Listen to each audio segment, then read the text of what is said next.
మొట్టమొదటి మన అనుభవాల దృష్ట్యా, ఊటముల దృష్ట్యా, భంగపాట్ల దృష్ట్యా తెలంగాణని మొట్టమొదటి ఒక భౌగోళిక తెలంగాణ సాధించుకుందాం అనేది అనుకున్నాం. ఎందుకంటే ఇప్పుడు మాత్రమే సాధ్యము. ఉద్యమం ఇంత దూరం వచ్చిన తర్వాత మాత్రమే సాధ్యం, కానీ ఆ తర్వాత సాధ్యం కాదు.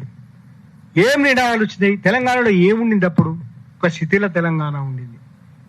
మీరు గమనిస్తే 96లో కానీ 96 తర్వాత వచ్చిన తెలంగాణ వచ్చిందాకా కానీ 96లో పరిస్థితి ఏమిటి?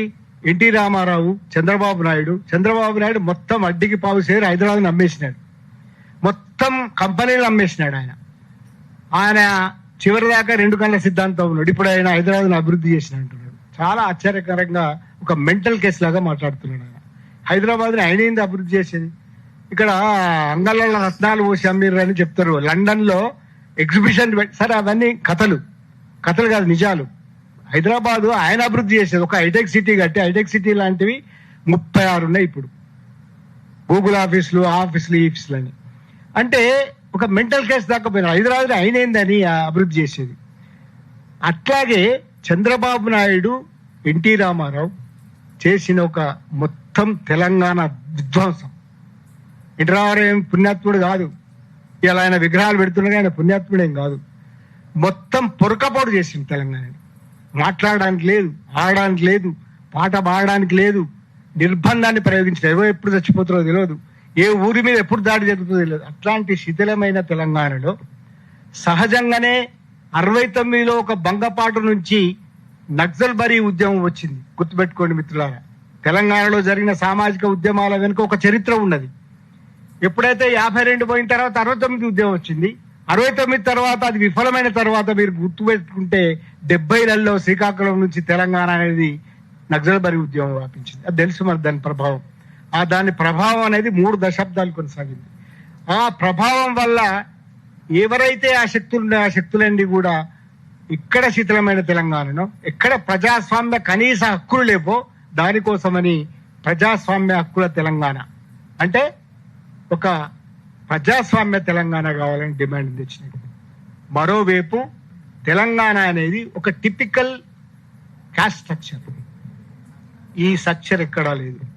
మీకు గుర్తుండి ఉంటే సోషల్ స్ట్రక్చర్ లో ఇక్కడున్న కాంప్లెక్సిటీస్, ఇక్కడున్న స్ట్రక్చర్ ఎక్కడా లేదు. 10% మాత్రమే అగ్రవర్ణాలు. నేను అఫీషియల్గా చెప్తున్నా, 90% మైనారిటీలు, ఎస్సీలు, ఎస్టీలు, బీసీలు. ఈ కాంప్లెక్స్ అని ఇంత కరెక్ట్ గా ఎక్కడ లేదు. ఈ 10% లేదా 14%, సరే వాళ్ళు లెక్కలేదో తీసినారు. మిగతా 86% ఏవైతే మనం ఈ వర్గాలుగా చెప్పుకుంటున్న అందువల్ల తెలంగాణలో తెలంగాణ వస్తే ఏమొస్తుంది? మాకేమొస్తుంది?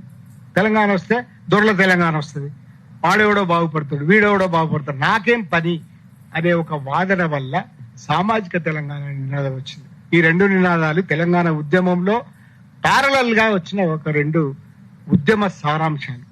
ఈ 2 ఉద్యమాలు వచ్చినప్పటికి కూడా అందరం కూడా తెలంగాణ అనేది ఇప్పుడు తప్ప ఎప్పుడు రాదు.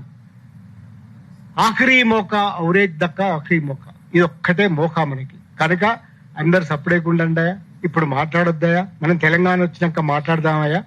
ఇప్పుడు మొదలు మనకు కావాల్సింది ఒక తెలంగాణ సాధన, భౌగోళిక తెలంగాణ. అది సాధించగలిగినాం. దానికి ఏమి నినాదం ఇచ్చినాడు జయశంకర్ సార్? ఆర్ఎస్ఎస్ నుంచి ఆర్ఎస్యు దాకా. ఎందుకు వచ్చింది ఈ నినాదం? ఇప్పుడు నేను చెప్పిన 2 పాయల తెలంగాణ వాదనని సంతృప్తిపరచడానికి వచ్చింది. ఇది ఫ్యాక్ట్. అంటే ఉద్యమం జరిగిన సరళి, తీరు, క్రమం మనం చూస్తే కనుక అది అర్థమయ్యే సారం.